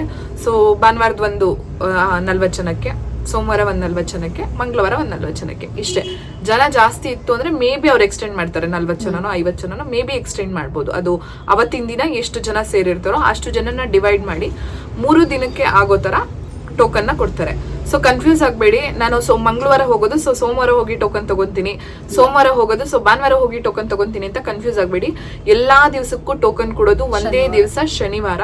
ಪ್ರತಿ ಶನಿವಾರ ಟೋಕನ್ನ ಕೊಡ್ತಾರೆ. ಕೆಲವೊಂದು ಟೈಮ್ ನಲ್ಲಿ ವಿಶೇಷವಾದ ಪೂಜೆ ಇದ್ದಿದ್ದ ಸಮಯದಲ್ಲಿ ಮಾತ್ರ ಅದನ್ನ ಪೋಸ್ಟ್ಪೋನ್ ಮಾಡೋದು ಅಥವಾ ಪ್ರೀಪೋನ್ ಮಾಡೋದು ಮಾಡ್ತಾರೆ. ಸೊ ಅದ್ರ ಮಾಹಿತಿಗೆ ನಾವು ಈ ಸರಿ ಈ ವಿಡಿಯೋದಲ್ಲಿ ನಂಬರ್ ಇರುತ್ತೆ, ಅಲ್ಲಿ ಆಫೀಸ್ದೇನೆ ನಂಬರ್ ಹಾಕಿರ್ತೀವಿ, ಅದನ್ನ ಕಾಂಟ್ಯಾಕ್ಟ್ ಮಾಡಿ. ದಯವಿಟ್ಟು ಅನಾವಶ್ಯಕ ಕಾಲ್ ಮಾಡಿ ಅವ್ರಿಗೂ ಕೂಡ ಹಿಂಸೆ ಮಾಡಬೇಡಿ. ನಿಮಗೆ ಏನ್ ಮಾಹಿತಿ ಬೇಕು ಚಿಕ್ಕದಾಗಿ ಚೊಕ್ಕದಾಗಿ ಕೇಳ್ಕೊಂಡು ಮುಗಿಸ್ಬಿಡಿ. ಏನಂದ್ರೆ ನಾವು ಫೋನ್ ನಂಬರ್ ಹಾಕಿದೀವಿ ಅಂತ ಇವ್ರ ಫೋನಲ್ಲೇ ಹೇಳ್ತಾರೆ, ಫೋನಲ್ಲಿ ಏನು ಹೇಳಲ್ಲ, ಎನ್ಕ್ವೈರಿ ಅಷ್ಟೇ. ಎಷ್ಟು ಗಂಟೆಗೆ ಬರಬೇಕು, ಎಷ್ಟು ಗಂಟೆಗೆ ಅಲ್ಲಿ ಟೋಕನ್ ಕೊಡ್ತಾರೆ, ಇಷ್ಟೇ ಅವ್ರು ಹೇಳೋದು, ಇನ್ನೇನು ಹೇಳೋದಕ್ಕೆ ಹೋಗಲ್ಲ. ನೀವು ಅಷ್ಟೇ ಅನಾವಶ್ಯಕವಾಗಿ ಅವ್ರಿಗೆಲ್ಲ ಕಾಲ್ ಮಾಡೋದಕ್ಕೆ ಹೋಗ್ಬೇಡಿ, ಎನ್ಕ್ವೈರಿ ಮಾಡೋದಕ್ಕಷ್ಟೇ ಕಾಲ್ ಮಾಡಿ. ನಿಮಗೆ ತೀರಾ ಡೌಟ್ಸ್ ಇತ್ತು, ನಾವ್ ಹೇಳಿದ್ಮೇಲೂ ಇನ್ನೂ ಒಂದಷ್ಟು ಡೌಟ್ಸ್ ಗಳಿದೆ, ಅಥವಾ ಈ ವಾರ ಹೇಳ್ತಾರಾ ಇಲ್ವಾ ಅಂತ ಕೇಳ್ಕೊಂಡು ಹೋಗೋದಕ್ಕೆ ಮಾತ್ರ ನೀವು ಆ ನಂಬರ್ಗೆ ಕರೆ ಮಾಡಿ, ಈ ವಾರ ಹೇಳ್ತಿದ್ದೀರಾ ನಾವು ಬರ್ಬೋದಾ ಅಂತ ಅಷ್ಟೇ ಕೇಳ್ಕೊಂಡು ಹೊರಡಿ, ಹೋಗ್ಬಿಟ್ಟು ಬನ್ನಿ ಅಷ್ಟೇ. ಸೊ ನಾವು ಕೇಳೋದಕ್ಕೆ ಸಲುವಾಗಿ ಉಡುಪಿಗೆ ಹೋಗ್ತೀವಿ, ಹೆಬ್ರಿಗೆ. ಅಂದರೆ ಪ್ರತಿ ಸರಿನೂ ನಾವು ಹೆಬ್ರಿಗೆ ಹೋಗೋದು. ಹೆಬ್ರಿಲಿ ಹೇಳ್ತಾರೆ ಅನ್ನೋ ಕಾರಣಕ್ಕೆ ನಾವು ಹೇಳ್ದ ಹಾಗೆ ಶನಿವಾರ 3 ದಿನಕ್ಕೂ ಶನಿವಾರನೇ ಟೋಕನ್ ಕೊಡೋದು, ಮರಿಬೇಡಿ. ಆಮೇಲೆ ಭಾನುವಾರ ಹೋಗಿ ನಂಗೆ ಟೋಕನ್ ಸಿಕ್ಕಿಲ್ಲ, ಇವ್ರು ವಿಡಿಯೋ ಹಾಕಿದ್ರು ನೋಡಿ ಅಂತೆಲ್ಲ ಹೇಳಕ್ ಹೋಗ್ಬೇಡಿ. ಭಾನುವಾರ, ಸೋಮವಾರ, ಮಂಗಳವಾರ 3 ದಿನಕ್ಕೂ ಕೂಡ ಅವ್ರು ಹೇಳೋದು ಶನಿವಾರಕ್ಕೆ ಟೋಕನ್ ಕೊಡೋದು. ಶನಿವಾರನೇ ನೀವು ರಿಸೀವ್ ಮಾಡ್ಕೋಬೇಕು, ಸೋಮವಾರಕ್ಕೂ ಶನಿವಾರನೇ ರಿಸೀವ್ ಮಾಡಬೇಕು, ಮಂಗಳವಾರಕ್ಕೂ ಶನಿವಾರನೇ ರಿಸೀವ್ ಮಾಡ್ಕೊಳ್ಬೇಕು. ಆಮೇಲೆ ಅವ್ರು ಹೇಳೋದಕ್ಕೆ ಸಾಧ್ಯ. ಆಮೇಲೆ ಟೋಕನ್ ಅನ್ನ ಅಲ್ಲಿರೋರು, ಉಡುಪಿಯಲ್ಲಿರೋರೇ ಯಾರೋ ನಮಗೆ ತಗೊಳ್ತಾರೆ, ನಾವು ಆಮೇಲೆ ಹೋಗ್ತೀವಿ, ಅದು ಏನೂ ನಡೆಯಲ್ಲ. ನೀವು ಕೇಳ್ತಿದ್ದೀರಾ ಅಂದರೆ ನೀವೇ ಹೋಗಿ ತಗೋಬೇಕು. ಅದು ಫ್ರೀ ಆಫ್ ಕಾಸ್ಟ್. ಅವ್ರೇನು ನಮಗೆ ಟೋಕನ್ಗೆ ಯಾವುದೇ ಚಾರ್ಜ್ ಮಾಡಲ್ಲ. ಆಮೇಲೆ ಇನ್ನೊಂದೇನು ನೆನ್ಪಿಟ್ಕೊಂಡ್ಬಿಡಿ, ನಮಗೆ ತಿಳಿದಿರೋ ಹಾಗೆ ನಮ್ಮ ಪರ್ಸ್ನಲ್ ಎಕ್ಸ್ಪೀರಿಯನ್ಸು, ಇಲ್ಲಿಂದ ಹೋಗೋ ಚಾರ್ಜ್ ಏನಿದೆ ಅದಷ್ಟೇ. ಅಲ್ಲಿಗೆ ಹೋದ್ಮೇಲೆ ನಿಮಗೆ ಅರ್ಥ ಆಗುತ್ತೆ ನಿಮಗೆ ಎಷ್ಟು ಹಾಕ್ಬೇಕು. 10 ರೂಪಾಯಿ ಹಾಕ್ಬೇಕು ಅನ್ಸುತ್ತಾ, 10 ರೂಪಾಯಿ ಹಾಕಿ. 5 ರೂಪಾಯಿ ಹಾಕ್ಬೇಕು ಅನ್ಸುತ್ತಾ, ಹಾಕಿ. ಅಜ್ಜಂಗೆ ಚಕ್ಲಿ ಏನಾದ್ರು ಇಡಬೇಕಾ, ಇಡಿ. ಏನೂ ಹಿಡ್ದೆ ನನ್ನ ಕೈಲಿ ಶಕ್ತಿ ಇಲ್ಲ, ಸುಮ್ಮನೆ ನಮಸ್ಕಾರ ಮಾಡ್ಕೊಂಡು ಬನ್ನಿ, ಕೇಳ್ಕೊಂಡು ಬನ್ನಿ. ಟೋಕನ್ ಚಾರ್ಜ್ ಇಲ್ಲ, ಅಲ್ಲೇ ಊಟ ಕೂಡ ಸಿಗುತ್ತೆ. ಆರಾಮಾಗಿ ನೆಮ್ಮದಿಯಾಗಲ್ಲ, ಒಂದಷ್ಟು ಟೈಮ್ ಸ್ಪೆಂಡ್ ಮಾಡಿಬಿಟ್ಟು ಆರಾಮಾಗಿ ಬರ್ಬೋದು. ಇದು ಉಡುಪಿ ಹೆಬ್ರಿ ವಿಚಾರವಾಗಿ ನಾನು ನಿಮಗೆ ಹೇಳಿದ್ದು. ಏನಾದ್ರು ಏನಿಲ್ಲ, ಅಲ್ಲಿ ಪೂಜೆ ಅಂತೂ ತುಂಬಾ ಡಿಸಿಪ್ಲೀನ್ ಆಗತ್ತೆ. ಅಲ್ಲಿ ಬರೋ ಭಕ್ತಾದಿಗಳು ಅಷ್ಟೇನೆ, ತುಂಬಾ ಜನ ಸೇರಿದ್ರು ಕೂಡ ಎಲ್ಲೂ ಕೂಡ ನಿಮ್ಗೆ ಗದ್ದಲ ಅನ್ಸಲ್ಲ, ಒಬ್ರು ಮೈ ಮೇಲೆ ಒಬ್ರು ಬೀಳಲ್ಲ. ಒಂಥರ ನಾವು ಕಂಪ್ಲೀಟ್ ಅಲ್ಲಿಗೆ ಹೋದ್ಮೇಲೆ ಒಂಥರ ಸ್ಕೂಲ್ ಮಕ್ಳಾಗ್ಬಿಡ್ತೀವಿ ನಾವು. ಅಲ್ಲಿ ಇರೋರು ನಮ್ಮ ಗುರುಗಳು, ಅವ್ರಿಗೆ ಹೇಳ್ದಂಗೆ ನಾವು ಕೇಳ್ಬೇಕು. ಸೊ ನಾವು ಮಕ್ಕಳು ಅವ್ರಿಗೆ ಹೇಳೋ ನಿಯಮಗಳನ್ನ ಪಾಲಿಸ್ಬೇಕು ಅಷ್ಟೇ. ಅಲ್ಲಿ ಬರೋ ಪ್ರತಿಯೊಬ್ರು ಅಷ್ಟೇನೆ, ಇಲ್ಲಿ ಕೂರಿ ಅಂದ್ರೆ ಅಲ್ಲಿ ಕೂರ್ಬೇಕು, ಇಲ್ಲಿ ಬನ್ನಿ ಅಂದ್ರೆ ಬರ್ಬೇಕು. ಆತರ ಎಲ್ರು ಕೇಳ್ತಾರೆ. ಬೇರೆ ಕಡೆ ನಾವು ದೇವಸ್ಥಾನಗಳಲ್ಲಿ ನೋಡಿದೀವಿ, ಜನ ಹೆಂಗಿರ್ತಾರೆ ಅಂದ್ರೆ ರೆಸ್ಟ್ ಅಲ್ಲಿ ನಾವ್ ಯಾವಾಗ ದೇವ್ರ ಮುಂದೆ ಹೋಗಿ ದರ್ಶನ ಮಾಡ್ಕೊಂಡು ಆಚೆ ಬಂದಿರ್ತೀವಿ ಅನ್ನೋದೇ ಗೊತ್ತಾಗಲ್ಲ, ಆತರ ಮಾಡ್ಬಿಡ್ತಾರೆ. ಸದ್ಯಕ್ಕೆ ಆ ಕ್ಷೇತ್ರ ಇನ್ನು ತೀರಾ ಅಂತ ಪ್ರಸಿದ್ಧಿ ಆಗಿಲ್ದಿರೋದ್ರಿಂದ ಈಗ್ಲೇ ನೀವು ಆದಷ್ಟು ಬೇಗ ಹೋಗಿ ದರ್ಶನ ಮಾಡ್ಕೊಂಡ್ರೆ ನೀವು ಪುಣ್ಯವಂತರು. ನಾನು ಒಂದು 2 ವರ್ಷ ಆಯ್ತು ನಾನು ಹಿಂದೆ ಹೋಗಿ, ನಾನು ನನ್ನ ಫ್ಯಾಮಿಲಿ ಅಂದ್ರೆ ನನ್ನ ಹಸ್ಬೆಂಡು ನಾನು ಹೋಗಿದಾಗ. ಸೊ ಅವಾಗ ನೋಡಿದ್ದಕ್ಕೂ ಇವಾಗ ನೋಡಿದ್ದಕ್ಕೂ ತುಂಬಾ ಬದಲಾಗಿದೆ. ಅಂದ್ರೆ ಡಿಸಿಪ್ಲಿನ್ ವಿಚಾರದಲ್ಲಿ ತುಂಬಾ ಅಂದ್ರೆ ತುಂಬಾ ಚೆನ್ನಾಗಿ ಮೇಂಟೈನ್ ಮಾಡಿ ಅವರು ಜನ ಜಾಸ್ತಿ ಆದಷ್ಟು ಅಷ್ಟೇ ಡಿಸಿಪ್ಲಿನ್ ನ ಅಪ್ಡೇಟ್ ಮಾಡ್ತಿರ್ತಾರೆ. ಅಂದ್ರೆ ಎಲ್ಲೂ ಕೂಡ ಬರೋ ಭಕ್ತಾದಿಗಳಿಗೆ ತೊಂದರೆ ಆಗ್ಬಾರ್ದು, ಪ್ರತಿಯೊಬ್ಬರಿಗೂ ದರ್ಶನ ಸಿಗ್ಬೇಕು. ಆಮೇಲೆ ಕೇಳೋದಕ್ಕೆ ಅಂತ ಹೋಗ್ತೀವಲ್ವಾ, ಅವತ್ತಿನ ದಿವಸ ಭಕ್ತಾದಿಗಳು ಬಂದಿರ್ತಾರೆ, ಅಂದ್ರೆ ನಾರ್ಮಲ್ ದರ್ಶನ ಮಾಡ್ಕೊಂಡು ಹೋಗ್ಲಿಕ್ಕೆ ಅವ್ರಿಗೆ ಮೊದಲು ಪ್ರಿಫರೆನ್ಸ್ ಕೊಡ್ತಾರೆ. ಕೇಳೋರು ಆಮೇಲೆ, ನೀವು ಆರಾಮಾಗಿ ಕೂತು ಕೇಳಿ, ಮೊದಲು ದರ್ಶನ ಮುಗಿಸೋರು ದರ್ಶನ ಮುಗಿಸೋಗ್ಲಿ ಅಂತ ಹೇಳಿ ಅಜ್ಜನ್ ಮುಂದೆ ಅವ್ರಿಗೆ ಚಕ್ಲಿ ಕೊಟ್ಟು ಪ್ರಸಾದ ಕೊಟ್ಟು ಆಶೀರ್ವಾದ ಮಾಡಿ ಮೊದಲು ಕಳಿಸಿ ಆಮೇಲೆ ಕೇಳೋರ್ನ ಬಿಡ್ತಾರೆ. ಅದೆಲ್ಲವೂ ನೋಡಿದಾಗ ತುಂಬಾ ಖುಷಿ ಆಗುತ್ತೆ. ಅಂದ್ರೆ ಕಾಯಿಸಲ್ಲ ಯಾರನ್ನು, ಯಾಕೆಂದ್ರೆ ಅಜ್ಜನ್ ಮುಂದೆನೆ ಕೂತು ಅವರು ಹೇಳೋದು ಪುನೀತ್ ಅವರು. ಸೊ ಅವ್ರು ಹೇಳೋ ಸಮಯದಲ್ಲಿ ಯಾರು ಹೋಗಿ ಬೇಡ್ಕೊಳ್ಳೋದು ಅದೊಂಥರ ಮಿಸ್ ಆಗುತ್ತೆ, ಎರಡೂ ಕೂಡ ಕ್ಲಬ್ ಆದಾಗ. ಬಟ್ ಅವ್ರು ಹೇಳ್ತಾರೆ ಮೊದ್ಲು ದರ್ಶನಕ್ಕೆ ಬಂದಿರೋರು ಬನ್ನಿ ಅಂತ ಹೇಳಿ ಪ್ರಸಾದ ಇಸ್ಕೊಂಡು ಅವ್ರು ಹೋಗ್ತಾರೆ, ಅದಾದ್ಮೇಲೆ ಕೇಳೋದು ಹೋಗೋದು. ಸೊ ಒಂಥರ ಕಂಪ್ಲೀಟ್ ಎಲ್ಲವೂ ಸ್ಟೆಪ್ ಬೈ ಸ್ಟೆಪ್ ನೀಟಾಗಿ ಪೂಜೆ ಮುಗಿದು ಎಲ್ಲವೂ ಮುಗಿಯೋವರೆಗೂ ಕೂಡ ತುಂಬಾ ನಿಯಮಗಳನ್ನ ಅಚ್ಚುಕಟ್ಟಾಗಿ ಮಾಡಿದ್ದಾರೆ. ಅಷ್ಟೇ ಚೆನ್ನಾಗಿ ಬರೋ ಭಕ್ತಾದಿಗಳು ಕೂಡ, ನೀವು ಕೂಡ ಹೋದ ತಕ್ಷಣನೇ ನೀವು ಆಟೋಮೆಟಿಕ್ಲಿ ಫಾಲೋ ಮಾಡ್ತೀರಾ. ಫಾಲೋ ಮಾಡಿ ಅಂತ ನಾನು ಹೇಳೋದೇ ಬೇಡ, ನೀವೇ ಆಟೋಮೆಟಿಕ್ಲಿ ಫಾಲೋ ಮಾಡ್ತೀರಾ, ಅಷ್ಟು ನೀಟಾಗಿರುತ್ತೆ. ಸೊ ತುಂಬಾ ಖುಷಿ ಆಗುತ್ತೆ. ಹೋಗಿ ಏನೇ ಡೌಟ್ಸ್ ಇದ್ರು ಆ ನಂಬರಿಗೆ ಕಾಲ್ ಮಾಡಿ ಚಿಕ್ಕದಾಗಿ ಚೊಕ್ಕದಾಗಿ ಮಾತಾಡಿ ಮುಗಿಸಿ. ಯಾಕೆಂದ್ರೆ ತುಂಬಾ ಕಾಲ್ಸ್ ಬಂದ್ರೆ ಎಷ್ಟು ಕಿರಿಕಿರಿ ಆಗುತ್ತೆ ಅನ್ನೋದು ನನಗೆ ಗೊತ್ತು. ತುಂಬಾ ಕಾಲ್ಸ್ ಬರುತ್ತೆ. ಸೊ ತುಂಬಾ ಕಿರಿಕಿರಿ ಮಾಡ್ಬೇಡಿ. 10 ಸರಿ ಕಾಲ್ ಮಾಡೋದು, ಕಾಲ್ ಪಿಕ್ ಮಾಡ್ಲಿಲ್ಲ ಅಂದ್ರೆ 20 ಸರಿ ಕಾಲ್ ಮಾಡೋದು, ಇಡೀ ದಿನ ಕಾಲ್ ಮಾಡ್ತಾನೆ ಇರೋದು, ಆತರ ಮಾಡೋದಕ್ಕೆ ಹೋಗ್ಬೇಡಿ. ಕಾಲ್ ಪಿಕ್ ಮಾಡ್ಲಿಲ್ವಾ ನೆಕ್ಸ್ಟ್ ಡೇಗ್ ಮಾಡಿ. ಆಮೇಲೆ ಉಡುಪಿಯಲ್ಲಿ ಹೆಬ್ರಿಯಲ್ಲಿ ಅವರು ಹೇಳುವಾಗ ಕೆಲವೊಂದು ಪದಗಳು ನಿಮ್ಗೆ ಅರ್ಥ ಆಗಿಲ್ಲ ಅಂದ್ರೆ ಪುನೀತ್ ಅವ್ರ ತಂದೆನೇ ಅಲ್ಲಿ ಪಕ್ಕದಲ್ಲಿ ಇರ್ತಾರೆ, ಅವ್ರನ್ನ ಕೇಳಿ ಅವರು ತುಳುನಲ್ಲಿ ಹೇಳ್ತಾರೆ, ಕನ್ನಡದಲ್ಲೂ ಹೇಳ್ತಾರೆ. ಅಂದ್ರೆ ಆಟೋಮೆಟಿಕ್ಲಿ ಸ್ವಲ್ಪ ಮಾತಾಡ್ತಾ ತುಳು, ಅವ್ರದ್ದು ಮಾತೃ ಭಾಷೆ ತುಳು ಆಗಿರೋದ್ರಿಂದ ಆಟೋಮೆಟಿಕ್ಲಿ ತುಳು ಬಂದ್ಬಿಡುತ್ತೆ. ಸೊ ಅವಾಗ ನಿಮ್ಗೆ ಅರ್ಥ ಆಗ್ಲಿಲ್ಲ ಅಂದ್ರೆ ಅವ್ರ ತಂದೆ ಅವ್ರ ಪಕ್ಕದಲ್ಲಿ ಇರ್ತಾರೆ, ಅಥವಾ ಇನ್ನು ಯಾರೋ ಒಬ್ರು ನಮ್ಗೆ ಗೈಡ್ ತರ ಪಕ್ಕದಲ್ಲಿ ಇರ್ತಾರೆ. ಅವ್ರ ಮುಖ ನೋಡಿದ್ರೆ ಸಾಕು, ಅವ್ರು ನಮ್ಗೆ ಹೇಳ್ತಾರೆ ಅರ್ಥ ಆಗ್ಲಿಲ್ಲ ಎಕ್ಸ್ಪ್ಲೈನ್ ಮಾಡಿ ಅಂತ ಹೇಳಿದ್ರೆ ಹೇಳ್ತಾರೆ. ಇಲ್ಲ ನೀವೇ ಅಲ್ಲಿ ಕೇಳಬಹುದು, ನಮ್ಗೆ ಕನ್ನಡದಲ್ಲಿ ಹೇಳಿ ಅಂದ್ರೆ ಅವ್ರು ಕನ್ನಡದಲ್ಲಿ ಹೇಳ್ತಾರೆ. ಬಟ್ ಕನ್ನಡದಲ್ಲೂ ಕೂಡ ಕೆಲವೊಂದು ನಿಮ್ಗೆ ಅರ್ಥ ಆಗ್ಲಿಲ್ಲ ಸೆಂಟೆನ್ಸ್ ಅಂತ ಹೇಳುವಾಗ ಅವರಲ್ಲಿ ಅವ್ರ ತಂದೆ ಇರ್ತಾರೆ ಅಥವಾ ಇನ್ನೊಬ್ರು ಯಾರಾದ್ರೂ ಇರ್ತಾರೆ, ಅವ್ರು ನಿಮ್ಗೆ ಗೈಡ್ ಮಾಡ್ತಾರೆ. ಅವ್ರ ಹತ್ರ ಕೇಳ್ಬೋದು, ಏನ್ ಹೇಳಿದ್ರು ಒಂಚೂರು ಹೇಳಿ ನನಗೆ ಅಂತ. ಅವರಲ್ಲಿ ಕೇಳ್ತಾರೆ. ಮತ್ತೆ ದಾರ ಕೊಡ್ತಾರೆ, ಕಪ್ಪು ದಾರ, ಕರಿಗಂಧ ಕೊಡ್ತಾರೆ. ಅದನ್ನ ಅವ್ರು ಜೋಪಾನವಾಗಿ ಇಟ್ಕೊಂಡು ನೀವೊಂದು ಡೈಲಿ ಹಚ್ಕೊಂಡ್ರೆ ಆಯ್ತು. ಇದು ಉಡುಪಿಯ ಹೆಬ್ರಿ ಭಾಗ. ಕುತ್ತಾರು ಅನ್ನೋದು ತುಂಬಾ ಅಂದ್ರೆ ತುಂಬಾ ಫೇಮಸ್. ಇವಾಗ ಆಲ್ರೆಡಿ ತುಂಬಾ ಸೆಲೆಬ್ರಿಟೀಸ್ಗಳು ಹೋಗಿದ್ದೀರಾ, ಎಷ್ಟೊಂದು ಜನ ಸೆಲೆಬ್ರಿಟೀಸ್ಗಳು ಅಲ್ಲಿಗೆ ಹೋಗಿ ಬೇಡಿಕೆಯನ್ನು ಇಟ್ಟಿದ್ದಾರೆ. ನಾನು ಫಸ್ಟ್ ವಿಸಿಟ್ ಮಾಡಿದ್ದೆ ಕುತ್ತಾರಿಗೆ. ಬಿಕಾಸ್ ಕುತ್ತಾರು ತುಂಬಾ ಅಂದ್ರೆ ತುಂಬಾ ನಂಬುವಂತ ಒಂದು ಅಜ್ಜನ ಮೂಲ ಸ್ಥಳ. ಅದು ಒಂದು ಅಜ್ಜನ ಮೂಲ ಸ್ಥಳ. 7 ಆದಿ ಸ್ಥಳಗಳಿದ್ದಾವೆ, ಅದರಲ್ಲಿ ಇದು ಒಂದು ಕುತ್ತಾರು ಅಂತ ಹೇಳಿ ನಂಬಿಕೆ ಇದೆ. ಅಲ್ಲಿ ಅಜ್ಜ ಬಂದು ಕೂರ್ತಾ ಇದ್ರು, ಒಂದಷ್ಟು ಮಕ್ಕಳ ಜೊತೆ ಆಟ ಆಡ್ತಾ ಇದ್ರು, ಮಕ್ಕಳಿಗೆ ಹೇಳ್ತಾ ಇದ್ರು, ಅಲ್ಲಿನ ಜನಕ್ಕೆ ಹೇಳ್ತಾ ಇದ್ರು ಅನ್ನುವಂಥ ನಂಬಿಕೆ ಇದೆ. ಹಾಗಾಗಿ ಕುತ್ತಾರಿಗೆ ತುಂಬ ಜನ ವಿಸಿಟ್ ಮಾಡ್ತಾರೆ.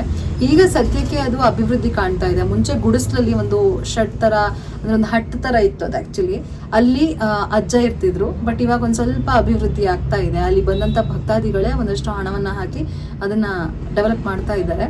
ಸೊ ಕುತ್ತಾರಿಗೆ ಮಂಗಳೂರಿನಲ್ಲಿರೋದು ಕುತ್ತಾರ್ನಲ್ಲಿ ನಿಮಗೆ 2 ಸ್ಥಳ ಸಿಗುತ್ತೆ ಅಜ್ಜನ ಸ್ಥಳ. ಕೆಲವೊಬ್ರು ಒಂದು ಸ್ಥಳಕ್ಕೆ ಹೋಗ್ಬಿಟ್ಟಾರೆ, ನಾವು ಇಲ್ಲಿಗೆ ಹೋಗ್ಬೇಕಾಗಿರ್ಲಿಲ್ಲ, ಅಲ್ಲಿಗಲ್ವಾ ಹೋಗ್ಬೇಕಾಗಿದ್ದು ಅಂತ ಅನ್ಕೊಂತಾರೆ. ಡೌಟ್ ಏನು ಬೇಡ, 2 ಸ್ಥಳಕ್ಕೆ ಹೋದ್ರೂ ಪರವಾಗಿಲ್ಲ, 1 ಸ್ಥಳಕ್ಕೆ ಹೋದ್ರೂ ಪರವಾಗಿಲ್ಲ. ಕುತ್ತಾರ್ನಲ್ಲಿ 2 ಸ್ಥಳ ಇದೆ, ಅಂದ್ರೆ 5 ನಿಮಿಷಕ್ಕೆ 5 ಕಿಲೋಮೀಟರ್ ಡಿಫ್ರೆನ್ಸ್ ಇದೆ ಅಷ್ಟೇ. ಸೊ ನೀವು ಸೆಲೆಬ್ರಿಟಿಗಳೆಲ್ಲ ಹೋಗಿದ್ದಾರೆ, ಆಲ್ಮೋಸ್ಟ್ ಎಲ್ಲರಿಗೂ ಗೊತ್ತಿರುತ್ತೆ ಮಂಗಳೂರು ಕುತ್ತಾರ್ನಲ್ಲಿ ಅಜ್ಜನ ಸ್ಥಳ ಯಾವುದು ಅಂತಂದ್ರೆ. ಮಂಗಳೂರಿಗೆ ಹೋಗಿ ನೀವು ಯಾವುದೇ ವ್ಯಕ್ತಿನ ಕೇಳಿದ್ರು ಕೂಡ ಅವ್ರು ಡೆಫಿನೆಟ್ಲಿ ಹೇಳ್ತಾರೆ ಕುತ್ತಾರ್ನಲ್ಲಿ ಅಜ್ಜನ ದೈವಸ್ಥಾನ ಎಲ್ಲಿದೆ ಹೇಳಿ ಅಂತ ಹೇಳಿ. ಅಲ್ಲಿ ಭಾನುವಾರ ವಿಶೇಷವಾಗಿ ಪೂಜೆ ನಡೆಯುತ್ತೆ, ಬೆಳಗ್ಗೆ 7 ಗಂಟೆಗೆ ವಿಶೇಷವಾಗಿ ಪೂಜೆ ನಡೆಯುತ್ತೆ. ಕುತ್ತಾರ ದೈವಸ್ಥಾನ ಏನಿದೆ ಆ ದೈವಸ್ಥಾನದ ಹಿಂಭಾಗದಲ್ಲೇ ನಿಮಗೆ ಹೋಟೆಲ್ ಅಂದ್ರೆ ರೂಮ್ಗಳ ಬುಕ್ ಮಾಡ್ಕೊಳ್ಳೋಕೆ ಫೆಸಿಲಿಟಿಯನ್ನ ಕೂಡ ಕೊಟ್ಟಿದ್ದಾರೆ. ಶನಿವಾರ ನೀವು ಹೋದ್ರೆ ಭಾನುವಾರ ಬೆಳಗ್ಗೆ 7 ಗಂಟೆಗೆ ಮಹಾಪೂಜೆ ಆಗುತ್ತೆ. ಕೆಲವೊಮ್ಮೆ ಅಲ್ಲಿ ಹೇಳ್ತಾರೆ ಅಂತ ಕೇಳ್ಪಟ್ಟಿದ್ದೀನಿ, ನಾನು ಇದುವರೆಗೂ ಕೇಳಿಲ್ಲ ಅಲ್ಲಿ ಹೋಗಿ ಅಜ್ಜ ಹೇಳ್ತಾರೆ ಅಂತ, ಬಟ್ ಕೆಲವೊಮ್ಮೆ ಹೇಳ್ತಾರೆ ಅಂತ ಹೇಳಿದ್ದಾರೆ. ಸೊ ನೀವು ವಿಸಿಟ್ ಮಾಡ್ಬೋದು. ಕುತ್ತಾರ್ನಲ್ಲೂ ಕೂಡ ಅಷ್ಟೇನೆ, ತುಂಬಾ ಅಂದ್ರೆ ತುಂಬಾ ನೆಮ್ಮದಿ ಜಾಗ ಅದು. ನೀವು ಹೋಗಿ ಕುತ್ಕೊಂಡು ಅಜ್ಜನ ಹತ್ರ ಏನೇ ಕೇಳಿದ್ರು ಕೂಡ ಹಾಗೆ ಆಗುತ್ತೆ ಅಂತ ಹೇಳಿ ವಾಪಸ್ ಬನ್ನಿ, ಡೆಫಿನೆಟ್ಲಿ ಆಗುತ್ತೆ. ತುಂಬ ಜನ ಹೋಗೋದೇ ಅದಕ್ಕೆ. ಈಗ ರೀಸೆಂಟಾಗಿ ಎಷ್ಟೋ ಜನ ಫಿಲಮ್ ಸಕ್ಸಸ್ ಆಗಲಿ ಅಂತ ಹೋದ್ರು, ಫಿಲಮ್ ಸಕ್ಸಸ್ ಆಗಿದ್ದಾವೆ. ಎಷ್ಟೋ ಜನಕ್ಕೆ ಬೇಡ್ಕೊಂಡಿದ್ದು ಕೂಡ ಆಗಿದೆ, ಹರಕೆಯನ್ನು ತೀರಿಸಿರುವಂಥ ಸೆಲೆಬ್ರಿಟೀಸ್ಗಳು ಕೂಡ ಇದ್ದಾರೆ. ನಾನು ಯಾಕೆ ಸೆಲೆಬ್ರಿಟಿ ಅಂತ ಹೇಳಿ ಒತ್ತಿ ಹೇಳ್ತಿದ್ದೀನಿ ಅಂತಂದರೆ, ಯೂಶಲಿ ಜನಕ್ಕೆ ಏನಂದರೆ, ಇಲ್ಲಿ ರಚಿತಾ ರಾಮ್ ಹೋಗಿದ್ದಾರೆ, ಇಲ್ಲಿ ದರ್ಶನ್ ಅವ್ರು ಹೋಗಿದ್ದಾರೆ, ಇಲ್ಲಿ ಮಾಲಾಶ್ರೀ ಅವ್ರು ಹೋಗಿದ್ದಾರೆ. ಆ್ಯಕ್ಚುಲಿ ಇವರೆಲ್ಲ ಹೋಗಿದ್ದಾರೆ, ಅದಕ್ಕೆ ನಾನು ಅವ್ರ ಹೆಸರು ಪರ್ಟಿಕ್ಯುಲರ್ ಆಗಿ ತೊಗೊತಾ ಇದ್ದೀನಿ. ಇವ್ರು ಹೋಗಿದ್ದಾರೆ ಅಂತಂದರೆ ಏನೋ ಒಂದಿದೆ ವಿಶೇಷವಾಗಿ ಅಂತ ಅನ್ಕೊಳ್ತೀರ, ಅದಕ್ಕೋಸ್ಕರ ಹೇಳ್ತಿದ್ದೀನಿ. ಅಪಾರ್ಟ್ ಫ್ರಮ್ ಸೆಲೆಬ್ರಿಟೀಸ್ಗಳು ತುಂಬ ಜನ ನಾನು ನೋಡೋ ಹಾಗೆ, ನಾನು ಹೋದಂಥ ಟೈಮ್ನಲ್ಲಿ ನನ್ನ ತಾಯಿ, ನನ್ನ ಹಸ್ಬೆಂಡ್ ಎಲ್ಲರೂ ನಾವು ಹೋಗಿದ್ವಿ. ಆ ಟೈಮ್ನಲ್ಲಿ ರಾಜಾಜಿನಗರ್, ಬೆಂಗಳೂರಿನಿಂದ ಬಂದಂಥ ತುಂಬ ಜನ ಇದ್ದಾರೆ. ರಾಜಾಜಿನಗರಿಂದ ಬಂದಿದ್ದಾರೆ, ಬೆಂಗಳೂರಿನಿಂದ ಹಲವಾರು ಭಾಗದಿಂದನೂ ಕೂಡ ಅಜ್ಜನ ದೈವಸ್ಥಾನಕ್ಕೆ ಬಂದಿದ್ದಾರೆ. ಆ್ಯಕ್ಚುಲಿ ಇವಳು ಬಂದಿದ್ದಾಳೆ ಕುತ್ತಾರ್ಗೆ. ಆ್ಯಕ್ಚುಲಿ ಇವಳು ಕುತ್ತಾರ್ ನೋಡಿರಲಿಲ್ಲ, ಸೊ ಕುತ್ತಾರ್ಗೆ ಬಂದಿದ್ದಾಳೆ. ತುಂಬ ಪೀಸ್ಫುಲ್ ಆಗಿರುತ್ತೆ. ಅದೊಂಥರ ನಿಮ್ಗೆ ಅಲ್ಲಿ ಹೋದರೆ ಬೇರೆ ವೈಬ್ ಅದು. ನೀವು ಇಳ್ಕೊಂಡು ಅಜ್ಜನ ದೈವಸ್ಥಾನಕ್ಕೆ ಹೋದರೆ ಅಲ್ಲಿ ಸಗಣಿಯಲ್ಲಿ ನೆಲನ ಸಾರಿಸಿರ್ತಾರೆ. ನೀವು ಅಲ್ಲಿ ಕುತ್ಕೊಂಡು ಒಂದು ಬ್ರಾಂದಿ ಇಟ್ಟು, ಚಕ್ಲಿ ಇಟ್ಟು, ಬೀಡ ಇಟ್ಟರೆ ನೀವು ಅಲ್ಲಿ ಕುತ್ಕೊಂಡು ನೆಮ್ಮದಿಯಾಗಿ ಕೇಳ್ಕೊಂಬರ್ಬೋದು. ಯೂಶ್ವಲಿ ನಮಗೇನಾಗುತ್ತೆ, ಕೆಲವೊಂದು ದೇವಸ್ಥಾನದಲ್ಲಿ ಎಷ್ಟೊಂದು ಜನ ರಶ್ಶು, ನೂಕು ನುಗ್ಲು ನಡುವೆ ಏನು ಕೇಳ್ಕೊಬೇಕು ಅನ್ನೋದೇ ಮರ್ತೋಗ್ಬಿಟ್ಟಿರ್ತೀವಿ. ಬಟ್ ಇಲ್ಲ, ಹಂಗಾಗಲ್ಲ. ನೀವು ಅಲ್ಲಿ ಕುತ್ಕೊಂಡು ಬ್ರಾಂದಿ ಇಟ್ಟು, ಬೀಡ ಇಟ್ಟು, ಚಕ್ಲಿ ಇಟ್ಟು, ನಿಮ್ಮ ನೆಮ್ಮದಿಯಾಗಿ ಎಷ್ಟು ಗಂಟೆಗಳಿಗಾದರೂ ಕುತ್ಕೊಂಡು ಕೇಳ್ಕೊಂಡು ಆರಾಮಾಗಿ ಬರುವಂಥ ಫೆಸಿಲಿಟಿಗಳನ್ನ ಕೂಡ ಇಟ್ಟಿದ್ದಾರೆ. ಅಲ್ಲಿ ಅಜ್ಜನ ದೈವಸ್ಥಾನ ಅಷ್ಟೇ ಅಲ್ಲ, ಅಲ್ಲಿ ರಕ್ತೇಶ್ವರಿ ಅಂತಲೂ ಕೂಡ ಇದೆ. ಅಲ್ಲಿ ಕೂಡ ನೀವು ವಿಸಿಟ್ ಮಾಡಿ, ಅಲ್ಲಿ ಕೂಡ ನಿಮಗೆ ಒಂದಷ್ಟು ಪಾಸಿಟಿವ್ ವೈಬ್ಗಳು ಸಿಗ್ತಾ ಹೋಗುತ್ತೆ. ಇದಿಷ್ಟು ಕುತ್ತಾರ್ ಬಗ್ಗೆ. ಆ್ಯಕ್ಚುಲಿ ಶನಿವಾರ ನೀವು ಉಳ್ಕೊತೀರಾ ಅಂತಂದರೆ ಮಂಗಳೂರಿನಲ್ಲೂ ಉಳ್ಕೋಬೋದು. ಮಂಗಳೂರಿನಿಂದ ಸ್ವಲ್ಪ ದೂರ ಅಷ್ಟೇ, ಒಂದು ಮೇ ಬಿ ಒಂದು 5 ಕಿಲೋಮೀಟರ್ ಇರ್ಬೋದು ಅಷ್ಟೇ. 5-10 ಕಿಲೋಮೀಟರ್ಸ್ ಇರುತ್ತೆ. ನನಗೂ ಎಕ್ಸಾಕ್ಟ್ ಎಷ್ಟು ಕಿಲೋಮೀಟರ್ ಅಂತ ಗೊತ್ತಿಲ್ಲ, ಬಟ್ ತುಂಬ ಹತ್ತಿರ ಮಂಗಳೂರಿಂದ. ಸೊ ಮಂಗಳೂರಿನಲ್ಲೂ ಉಳ್ಕೋಬೋದು ಸಿಟಿಯಲ್ಲಿ. ಅಥವಾ ನಿಮಗೆ ಮಂಗಳೂರಿನಲ್ಲಿ ಉಳ್ಕೊಳ್ಳೋಕ್ಕಾಗಲ್ಲ, ಭಾನುವಾರ ಬೆಳಗ್ಗೆ ಅಷ್ಟು ಬೇಗ ಬರೋದಕ್ಕಾಗಲ್ಲ ಅಂದರೆ ಅಲ್ಲೇ ಅಜ್ಜನ ದೈವಸ್ಥಾನದ ಹಿಂಭಾಗದಲ್ಲೇ ರೂಮ್ ಫೆಸಿಲಿಟೀಸ್ಗಳನ್ನು ಕೂಡ ಕೊಟ್ಟಿದ್ದಾರೆ. ಅಲ್ಲಿ ಹೋಗಿ ಹೇಳಿದರೆ ಯಾರನ್ನ ಕೇಳಿದ್ರು ಕೂಡ ಹೇಳ್ತಾರೆ ಅಲ್ಲೇ. ಮತ್ತೆ ಆ ದೈವಸ್ಥಾನದ ಹಿಂಭಾಗದಲ್ಲೇ ನಿಮಗೆ ಎಲ್ಲ ಚಕ್ಲಿ, ಬೀಡ, ಬ್ರಾಂದಿ ಎಲ್ಲ ವ್ಯವಸ್ಥೆಗಳನ್ನ ಕೂಡ ಇಟ್ಟಿದ್ದಾರೆ. ನೀವು ಪೇ ಮಾಡಿ ತಗೊಳ್ಬೋದು ಅಷ್ಟೇನೆ. ಬಟ್ ಈ ಹಿಂದೆ ಅಜ್ಜನ ದೈವಸ್ಥಾನದ ಹತ್ರನೇ ಪಾರ್ಕಿಂಗ್ ಬಿಡ್ತಿದ್ರು. ಇವಾಗ ಜಾಸ್ತಿ ಡೆವಲಪ್ ಆಗ್ತಿರೋದ್ರಿಂದ ಅಲ್ಲಿ ಜಾಗ ಇಲ್ಲ, ಯಾಕಂದ್ರೆ ಕನ್ಸ್ಟ್ರಕ್ಷನ್ ಆಗ್ತಿದೆ. ಮತ್ತೆ ಅಲ್ಲಿ ಚಿಕ್ಕ ರೋಡು, ಅದು ಕಂಜೆಸ್ಟೆಡ್ ಆಗುತ್ತೆ ಅನ್ನೋ ಕಾರಣಕ್ಕೆ ಸ್ವಲ್ಪ ದೂರನೇ ಪಾರ್ಕಿಂಗ್ ಇಟ್ಟಿದ್ದಾರೆ. ಆಮೇಲೆ ಪಾರ್ಕಿಂಗ್ ಇಂದ ಇಷ್ಟು ದೂರ ನಡ್ಕೊಂಡ್ ಬರ್ಬೇಕಾ ಅಂತೆಲ್ಲ ಅನ್ಕೋಬೇಡಿ. ಪಾರ್ಕಿಂಗ್ ಇಂದ ನೀವು ನಡ್ಕೊಂಡ್ ಬಂದಿದ್ದಕ್ಕೂ ಸಾರ್ಥಕಪ್ಪ ಅನ್ನೋ ಲೆವೆಲ್ಗೆ ಅಲ್ಲಿ ನಿಮಗೆ ಪಾಸಿಟಿವ್ ವೈಬ್ ಸಿಗುತ್ತೆ. ಇದು ಕುತ್ತಾರ್ ಬಗ್ಗೆ ಏನಾದ್ರು ಹೇಳೋದಿದ್ಯಾ? ಅಷ್ಟೇ. ಇನ್ನು ಏನಂತ ಹೇಳಿದ್ರೆ, ತುಂಬಾ ಜನ ಅನ್ಕೊಂಡಿದ್ದಾರೆ ನಾವೇನೋ ಪ್ರಮೋಷನ್ ಮಾಡ್ತಿದೀವಿ ಮತ್ತೊಂದು ಅಂತ. ಇದು ಪ್ರಮೋಷನ್ ಅಲ್ಲ, ನಮಗೇನೋ ಒಳ್ಳೇದಾಗಿದೆ, ನಿಮಗೂ ಒಂದಷ್ಟು ಒಳ್ಳೇದಾಗ್ಲಿ ಅನ್ನೋದಕ್ಕಷ್ಟೇ. ಎಷ್ಟೊಂದು ಜನಕ್ಕೆ ಹೋಗ್ಬೇಕು ಅಂತ ಇರುತ್ತೆ. ಕೊರಗಜ್ಜ ಅನ್ನೋ ಹೆಸರನ್ನ ತುಂಬಾ ಜನ ಕೇಳಿರ್ತೀರ, ಆದ್ರೆ ಅದು ಎಲ್ಲಿದೆ, ಏನಿದೆ, ಅಥವಾ ಅದ್ರ ಬಗ್ಗೆ ಏನು ಗೊತ್ತಿರಲ್ಲ. ಸೊ ಅಂಥವ್ರಿಗೆ ಒಂದಷ್ಟು ಮಾಹಿತಿ ಸಿಕ್ಕಂಗಾಗುತ್ತೆ. ನಮ್ಮಿಂದ ಯಾರೋ ಒಬ್ರು ಹೋಗ್ ಬಂದ್ರೆ ನಮ್ಗೊಂಥರ ಖುಷಿ, ನಮ್ಮಿಂದ ಹೋಗ್ ಬಂದ್ರಲ್ವಾ, ಅವ್ರಿಗೆ ಒಳ್ಳೇದಾಯ್ತಲ್ವಾ ಅನ್ನೋದೇ ಖುಷಿ. ಹೋಗ್ ಬಂದವ್ರು ಪ್ರತಿಯೊಬ್ರಿಗೂ ಒಳ್ಳೇದಾಗುತ್ತೆ. ನೀವು ಒಳ್ಳೇದ್ ಅನ್ಕೊಂಡು ಹೋದ್ರೆ ಸತ್ಯವಾಗಿದ್ರೆ ಖಂಡಿತ ಅಜ್ಜ ನಿಮ್ ಬೆನ್ನಿಂದ ನಿಂತೇ ನಿಲ್ತಾರೆ. ಇದು ನನ್ನ ಪರ್ಸನಲ್ ಎಕ್ಸ್ಪೀರಿಯನ್ಸ್. ನಾನು ಅಜ್ಜನ ಗುಡಿಗೆ ಹೋಗಿ ಬಂದ್ಮೇಲೆ, ಅಜ್ಜನ ಹತ್ರ ಹೋಗಿ ಆಶೀರ್ವಾದ ತಗೊಂಡ್ ಬಂದ್ಮೇಲೆ ಪರ್ಸ್ನಲಿ ಮೆಂಟಲಿ ತುಂಬಾ ಸ್ಟ್ರಾಂಗ್ ಆಗಿದ್ದೀನಿ. ಎಲ್ಲ ರೀತಿಯಿಂದನೂ ನಾನು ಸ್ವಲ್ಪ ಸ್ಟ್ರಾಂಗ್ ಆಗಿ ನಿಲ್ಲೋದಕ್ಕೆ, ನನ್ನ ಡಿಸಿಷನ್ಸ್ಗಳನ್ನ ನಾನು ಕರೆಕ್ಟಾಗಿ ತಗೊಳ್ಳೋದಕ್ಕೆ ಕಾರಣ ಅಜ್ಜ ಅಂತಾನೆ ಹೇಳ್ಬೋದು. ನಾವೇನ್ ಪಾಸಿಟಿವ್ ಒಂದು ಎನರ್ಜಿನ ನಂಬ್ತೀವಲ್ವಾ, ಆ ಪಾಸಿಟಿವ್ ಎನರ್ಜಿನ ನಾನು ಅಲ್ಲಿ ನೋಡಿದ್ದೀನಿ. ಆಮೇಲೆ ತುಂಬಾ ಕಡೆ ಅಜ್ಜನ ದೈವಸ್ಥಾನಗಳಿದಾವೆ. ಅಲ್ಲೆಲ್ಲ ಎಷ್ಟು ಪವರ್ ಇದೆ ಅಥವಾ ಅಜ್ಜ ಇದಾರಾ ಇಲ್ವಾ ಗೊತ್ತಿಲ್ಲ. ಯಾಕೆ ಅಂತ ಹೇಳಿದ್ರೆ ಮೂಲ ಸಂಸ್ಕೃತಿ ಎಲ್ಲಿಂದ ಬಂದಿರುತ್ತೋ ಅಲ್ಲಿ ಪೂಜೆಗಳು ನಡೆದ್ರೇನೆ ಅದ್ರ ಪವರ್ ನಮಗ್ ಸಿಗೋದು. ಇವಾಗ ನಾವು ಹೇಳ್ತೀವಲ್ವಾ, ಧರ್ಮಸ್ಥಳಕ್ಕೆ ಹೋದ್ರೇನೆ ಸಾಕು, ಮಂಜುನಾಥ ಸ್ವಾಮಿ ದರ್ಶನ ಆದ್ರೆ ನಾವು ಎಷ್ಟು ಪಾಸಿಟಿವ್ ವೈಬ್ ನ ಫೀಲ್ ಮಾಡ್ಕೊಂತೀವಿ. ಅಥವಾ ಅನ್ನಪೂರ್ಣೇಶ್ವರಿ, ಹೊರನಾಡು ಅನ್ನಪೂರ್ಣೇಶ್ವರಿಗೆ ಹೋದ್ರೆ ಅಲ್ಲೆಷ್ಟು ಖುಷಿ ಪಡ್ತೀವಿ. ಶೃಂಗೇರಿ ಶಾರದೆಗೆ ಹೋದ್ರೆ ಎಷ್ಟು ಖುಷಿ ಪಡ್ತೀವಿ. ಆ ತರ ಮೂಲ ಸ್ಥಾನಗಳಿಗೆ ಹೋದಾಗ ಅಷ್ಟೇ ನಮ್ಗೆ ಅಷ್ಟು ಪಾಸಿಟಿವ್ ವೈಬ್ ಸಿಗೋದು, ಮತ್ತೆ ಒಂದಷ್ಟು ಒಳ್ಳೇದನ್ನ ನಾವು ನೋಡೋದಕ್ಕೆ ಸಾಧ್ಯ. ಈ ಕೆಲವೊಂದ್ ಕಡೆ ದುಡ್ಡಿನ ಆಸೆಗೋ ಅಥವಾ ಮತ್ತಿನ್ನೇನಕ್ಕೋ ಪ್ರಚಾರದ ದೃಷ್ಟಿಯಿಂದ ಅವ್ರಿಗೆ ಪರ್ಸನಲಿ ಪ್ರಚಾರ ಸಿಗ್ಬೇಕು ಅಂತ ಕೊರಗಜ್ಜನ ನೆಪ ಮಾಡ್ಕೊಂಡು ಗುಡಿಗಳನ್ನ ಮಾಡ್ಕೊಂಡು ಮಾಡ್ತಿರೋ ಕಡೆ ಹೋದ್ರೆ ರಿಸಲ್ಟ್ ಸಿಗುತ್ತೋ ಇಲ್ವೋ ನನಗಂತೂ ಗೊತ್ತಿಲ್ಲ. ಸಾಧ್ಯ ಆದಷ್ಟು ಹೋಗೋದಿದ್ರೆ ಮೂಲ ಸ್ಥಾನಗಳಿಗೆ ಹೋಗಿ, ಕುತ್ತಾರ್ಗೋ ಆಗ್ಲಿ ಅಥವಾ ಹೆಬ್ರಿಗಾಗ್ಲಿ ಅಥವಾ ಸುತ್ತಮುತ್ತ ನಿಮಗೆ ಯಾವ್ದು ಆ ಒಂದು ಪ್ರದೇಶಕ್ಕೆ ಸಂಬಂಧಪಟ್ಟಂತಹ ಸುತ್ತಮುತ್ತ ಪ್ರದೇಶಗಳಲ್ಲಿ ಎಲ್ಲಿ ಇರ್ತದೋ ಕೊರಗಜ್ಜ, ಅಲ್ಲಿಗೆ ಹೋಗಿ ಬೇಡ್ಕೊಂಡ್ ಬನ್ನಿ. ನಮಗೆ ಗೊತ್ತಿರೋದು ಹೆಬ್ರಿ ಮತ್ತೆ ಕುತ್ತಾರ ಅಷ್ಟೇನೆ. ಸೊ ತುಂಬಾ ಜನ ಗೊತ್ತಿರುತ್ತೆ, ಏಕೆಂದ್ರೆ ಅವರು ಅವ್ರ ಮನೆ ಹತ್ರದಲ್ಲೇ ತುಂಬಾ ವರ್ಷಗಳಿಂದ ಹುಟ್ಟದಾಗಿಂದ ನೋಡ್ಕೊಂಡ್ ಬಂದಿರೋ ದೈವಸ್ಥಾನಗಳು ಎಷ್ಟೊಂದಿದಾವೆ. ನಾವು ನೋಡಿದ್ರೆ ತುಂಬಾ ಹೇಳ್ತಿರೋದು ಕೊರಗಜ್ಜ ನಿಜವಾಗ್ಲೂ ಹೆಬ್ರಿಯಲ್ಲಿ ಮಾತ್ರ ಅಲ್ಲ, ನಾವು ಹೋಗ್ತಿರೋ ಪ್ಲೇಸಸ್ ಗಳನ್ನ ಹೇಳ್ತಿದೀವಿ. ನಾವಿಟ್ಟಂತ ನಂಬಿಕೆಯ ಪ್ಲೇಸ್ ಗಳನ್ನ. ಈ ತರ ತುಂಬಾ ನಂಬಿಕೆ ಇರುವಂತ ಉಡುಪಿಯಲ್ಲಿ ಸಾಕಷ್ಟು ಪ್ರದೇಶಗಳಲ್ಲಿ ಕೊರಗಜ್ಜನ ದೇವಸ್ಥಾನ ಇದೆ. ನನ್ನ ಫ್ರೆಂಡ್ಸ್ ಗಳನ್ನೇ ಹೇಳಿದ್ದಾರೆ, ತುಂಬಾ ಅಂದ್ರೆ ತುಂಬಾ ನಂಬುವಂತ ಸುಳ್ಯದಲ್ಲೂ ಕೂಡ ಒಂದು ಕೊರಗಜ್ಜ ದೇವಸ್ಥಾನ ಇದೆ, ಅದು ಕೂಡ ತುಂಬಾ ಪವರ್ಫುಲ್. ಸೊ ಈ ತರ ಕೆಲವೊಂದು ಸ್ಥಳಗಳಿದೆ. ಆಮೇಲೆ ನಮ್ಗೊಬ್ರು ಕಮೆಂಟ್ ಹಾಕಿದ್ರಲ್ಲ ನೀನ್ ಯೂಟ್ಯೂಬ್ ನಲ್ಲಿ, ಅವ್ರ ಅಣ್ಣ ಕೋಮಾದಲ್ಲಿ ಹೋಗಿದ್ರು ಅಂತ ಹೇಳಿ ಒಂದು ಲೇಡಿ ಕಮೆಂಟ್ ಹಾಕ್ತಾರೆ. ಅವ್ರ ಅಣ್ಣ ಅಲ್ಲ, ಒಂದ್ ಲೇಡಿ ಕಮೆಂಟ್ ಹಾಕ್ತಾರೆ. ಆಕ್ಚುಲಿ ಅದನ್ನ ನೋಡಿ ನಂಗೆ ತುಂಬಾ ಅಂದ್ರೆ ತುಂಬಾ ಬೇಜಾರಾಯ್ತು. ಅಟ್ ದ ಸೇಮ್ ಟೈಮ್ ಅಜ್ಜನ ನಮ್ದವ್ರಿಗೆ ಯಾವತ್ತು ಕೈ ಬಿಡಲ್ಲ ಅನ್ನೋದಕ್ಕೆ ಅದು ಕೂಡ ಸಾಕ್ಷಿನೇ. ನಾವ್ ಹೆಂಗೆ ಕುತ್ಕೊಂಡು ಇವತ್ತು ಹೇಳ್ತಿದೀವಿ, ಮೇ ಬಿ ಅವ್ರಿಗೆ ಆಗ್ತಿಲ್ವೇನೋ, ಬಟ್ ಆದ್ರೂ ಅವ್ರು ನಮ್ಗೆ ಕಮೆಂಟ್ ಹಾಕಿದ್ದಾರೆ ಅವ್ರ ಅಣ್ಣ ಕೋಮಾ ಸ್ಟೇಜ್ ಅಲ್ಲಿ ಇದ್ರು ಅಂತ. ಇವ್ರು ಹೋಗಿ ಅಜ್ಜನ ದೈವಸ್ಥಾನದಲ್ಲಿ ಬೇಡ್ಕೊಂಡ್ ಬಂದಿದ್ದಾರೆ. ಆ ಕರಿ ಗಂಧ ಏನಿತ್ತು ಅದನ್ನ ತಗೊಂಡ್ ಬಂದು ಅವ್ರ ಅಣ್ಣಂಗಿಟ್ಟು ಅವ್ರ ಫ್ಯಾಮಿಲಿಗೂ ಕೂಡ ಹೇಳಿದ್ರಂತೆ, ಅಣ್ಣ ಸರಿ ಹೋದ್ಮೇಲೆ ನೀವು ಹೋಗ್ಬಿಟ್ಟು ಬನ್ನಿ ಕೊರಗಜ್ಜ ದೇವಸ್ಥಾನಕ್ಕೆ ಅಂತ. ಮೇ ಬಿ ಅವರು ಉಡುಪಿಯಲ್ಲೇ ಹೇಳಿದ್ದು. ಸೊ ಉಡುಪಿಯಲ್ಲಿರುವಂತ ಒಂದು ಕೊರಗಜ್ಜ ದೇವಸ್ಥಾನಕ್ಕೆ ಹೋಗಿದ್ದೆ. ಅಲ್ಲಿ ಅಣ್ಣಂಗೆ ಕೋಮಾ ಸ್ಟೇಜ್ ಅಲ್ಲಿ ಇದ್ದಾಗ ತುಂಬಾ ಕಷ್ಟಪಟ್ವಿ ನಾವು, ಇನ್ನೇನು ಆಗೋದೇ ಇಲ್ಲ ಅನ್ನುವಂಥ ಸ್ಟೇಜ್ ನಲ್ಲಿ ಇತ್ತು. ಬಟ್ ಆದ್ರೆ ನಾವು ಗಂಧ ಇಟ್ಟು ಸ್ವಲ್ಪ ದಿನ ನಾನು ಬಂದ್ಬಿಟ್ಟೆ. ಅದಾದ್ಮೇಲೆ ನನಗೆ ಗೊತ್ತಾಯ್ತು ಅವತ್ತಿನ ಸಂಜೆನೆ ಅಣ್ಣ ಸ್ವಲ್ಪ ಹುಷಾರಾಗ್ತಿದ್ದಾನೆ ಅಂತ ಗೊತ್ತಾಯ್ತು ಅಂತ. ನೆಕ್ಸ್ಟ್ ಡೇ ಮಾರ್ನಿಂಗ್ ಅವ್ರು ಎದ್ದು ಓಡಾಡೋ ಸ್ಟೇಜಿಗೆ ಬಂದ್ರಂತೆ. ನಾನು ಹೇಳ್ತಿರೋದು ಇದನ್ನ ಯಾವ್ದೋ ಸಿನಿಮಾ ರೇಂಜಿಗೆ ನಾನೇನು ಬಿಂಬಿಸ್ತಾ ಇಲ್ಲ, ಇದನ್ನ ಅವರೇ ಕಮೆಂಟ್ ನಲ್ಲಿ ಹಾಕಿ ಪಿನ್ ಮಾಡ್ತೀನಿ ಬೇಕಾದ್ರೆ. ಎಷ್ಟು ಅಂದ್ರೆ ಯಾವ ಲೆವೆಲ್ಗೆ ಅಂತಂದ್ರೆ ನಮ್ದವ್ರಿಗೆ ಯಾವತ್ತೂ ಕೈ ಬಿಡಲ್ಲ ಅನ್ನೋದಕ್ಕೆ ಇದು ಕೂಡ ಒಂದು ಸಾಕ್ಷಿ. ನಾನು ಮೂಲತಃ ಬೆಂಗಳೂರಿನವಳು, ಅಂದ್ರೆ ಬೆಂಗಳೂರಿನಲ್ಲೇ ಹುಟ್ಟಿ ಬೆಳೆದವಳು, ಇವಳು ಬೆಂಗಳೂರಿನಲ್ಲೇ ಹುಟ್ಟಿ ಬೆಳೆದವಳು. ನಮ್ಗೆ ತುಳುನಾಡಿನ ಸಂಸ್ಕೃತಿ, ತುಳುನಾಡಿನ ಒಂದು ಆಚಾರ ವಿಚಾರಗಳು ಗೊತ್ತಿರ್ಲಿಲ್ಲ, ಈಗ ಗೊತ್ತಾಗ್ತಾ ಇದೆ. ತುಳುನಾಡಿನವ್ರಿಗೆ ನಮಗೆ ಇಷ್ಟು ಆ ಒಂದು ಭಕ್ತಿ ಭಾವ ಇರುವಾಗ ತುಳುನಾಡಿನವ್ರಿಗೆ ಇನ್ನೂ ಕೂಡ ಜಾಸ್ತಿ ಭಕ್ತಿ ಭಾವ ಇರುತ್ತೆ. ಅವ್ರು ನಂಬೋದೇ ಅಜ್ಜನ, ಯಾವ್ದಾದ್ರು ವಸ್ತು ಕಳೆದೋದ್ರು ಅಜ್ಜನೇ ನಂಬೋದು. ಅವರು ಕೂಡ ಮೂಲತಃ ಉಡುಪಿಯವರೇ ಅನ್ಸುತ್ತೆ. ಅವ್ರು ಹೇಳ್ತಿದ್ರು ನಾವು ಉಡುಪಿಯಲ್ಲೇ ನೆಲೆಸಿರೋದು, ಹೀಗಾಗಿ ಈ ರೀತಿ ಪ್ರಾಬ್ಲಮ್ಸ್ಗಳಾಯ್ತು. ಈಗ ಇಡೀ ಕುಟುಂಬ ಹೋಗಿ ಕೊರಗಜ್ಜ ದೇವಸ್ಥಾನದ ಹತ್ರ ಪೂಜೆ ಮಾಡಿಸ್ಕೊಂಡು ಬಂದಿದ್ದಾರೆ. ಅವರ ಅಣ್ಣನೇ ಹೋಗಿ ಪೂಜೆ ಮಾಡಿ ಒಂದು ರೌಂಡ್ ಹಾಕಿ ಬಂದಿದ್ದಾರೆ ಅಂತ ಹೇಳಿದ್ರು. ಇದೆಲ್ಲ ಮಿರಾಕಲ್ ಅಂತ ಹೇಳಕ್ಕಾಗಲ್ಲ, ಅಜ್ಜ ಕೊಟ್ಟಂತ ಬಲ ಶಕ್ತಿ ಇರಬಹುದು. ಮಿರಾಕಲ್ ಅನ್ನೋದನ್ನ ಕೂಡ ಹೇಳಿದ್ರೆ ಹೆಂಗೆ ಅಂದ್ರೆ, ನಂಬಿಕೆ ಇಟ್ಕೊಂಡು ಹೋಗಿದ್ರು, ಒಂದು ಒಳ್ಳೆ ವಿಚಾರಕ್ಕೆ ಹೋಗಿದ್ರು, ನನ್ನ ಅಣ್ಣನ್ ಸರಿ ಮಾಡ್ಕೊಡಪ್ಪ ಅಂತ ಹೇಳಿ, ಅದ್ ಸರಿ ಹೋಯ್ತು. ಹಾಗಾದ್ರೆ ದೇಶದ ಸಮಸ್ಯೆಗಳನ್ನೆಲ್ಲ ಬಗೆಹರಿಸ್ಬೋದಲ್ವಾ? ಇನ್ಯಾವುದೋ ಸಮಸ್ಯೆಗಳನ್ನ, ನಾನು ಒಂದು ಕಮೆಂಟ್, ನೆಗೆಟಿವ್ ಕಮೆಂಟ್ನೂ ಕೂಡ ನೋಡಿದೆ. ನಾನು ಎಲ್ಲಾ ಕಮೆಂಟ್ಗಳಿಗೂ ಉತ್ತರ ಕೊಡಬೇಕು ಅಂತ ಏನಿಲ್ಲ, ಬಟ್ ಕೆಲವೊಂದಕ್ಕೆ ಯಾಕೋ ಉತ್ತರ ಕೊಡಬೇಕು ಅಂತ ಅನಿಸ್ತು. ಬಿಕಾಸ್ ನಾವು ನೋಡಿದೀವಿ, ನಾವು ಎಕ್ಸ್ಪೀರಿಯನ್ಸ್ ಮಾಡಿದೀವಿ. ಇದು ಒಂದೋ ಎರಡೋ ವಿಚಾರ ಆಗಿದ್ದಿದ್ರೆ ನಾನೇನೋ ಮಾತಾಡ್ತಾ ಇರ್ಲಿಲ್ಲ.